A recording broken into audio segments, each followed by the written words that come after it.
గత ప్రభుత్వం కొన్ని నిర్ణయాలు తీసుకుంది. దాంట్లో భాగంగా ఇంగ్లీష్ మీడియం అనేది ఒక నిర్ణయానికి మేము వ్యతిరేకం కాదు, కానీ టీచర్ ట్రైనింగ్ లేకుండా ఆ నిర్ణయం తీసుకుంటే కరెక్ట్ గా. దానివల్ల ఉపాధ్యాయులు చాలా ఇబ్బంది పడుతున్నారు. పెద్దలు చెప్పినట్లు టెక్స్ట్ బుక్ లో ఒక పక్కన తెలుగు ఉంది, ఇంకో పక్కన ఇంగ్లీష్ ఉంది. విద్యార్థులకి టెక్స్ట్ బుక్ బరువులు పెరిగినాయి తప్ప వాళ్ళు ఇంగ్లీష్ లో నేర్చుకోవట్లేదు.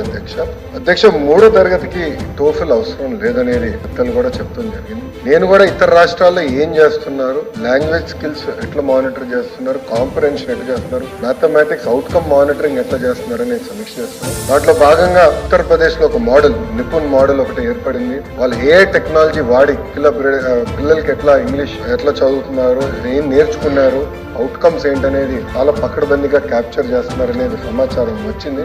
కమ్యూనికేటివ్ ఇంగ్లీష్కి వెళ్దాం, ఇలాంటి థియరటికల్ గా కాకుండా కమ్యూనికేటివ్ ఇంగ్లీష్కి వెళ్తే బాగుంటుంది అనేది ఒకటి. రెండోది, టీచర్లు కూడా ట్రైనింగ్ చేసి over period of time migration చేస్తే బాగుంటుంది. అదివరకు 2 మీడియంలు ఉండాలనేది. అదే విధంగా అవసరమైన మేరకు మాడ్యూల్స్ ఏర్పాటు చేసి ప్రాపర్ వర్క్ బుక్స్ కూడా అందజేసి టెక్నాలజీతో జోడించిన అసెస్మెంట్ కూడా అందజేస్తే బాగుంటుంది అనేది ఉపాధ్యాయులు చెప్పారు. ఎందుకంటే ఇంగ్లీష్ మీడియం అవసరం కాదని నేను అనట్లేదు. ఈరోజు పోటీ పడాలి, ఇతర దేశాలతో మన పిల్లలు పోటీ పడాల్సిన అవసరం ఉంది. ఇంగ్లీష్ మీడియం చాలా అవసరం.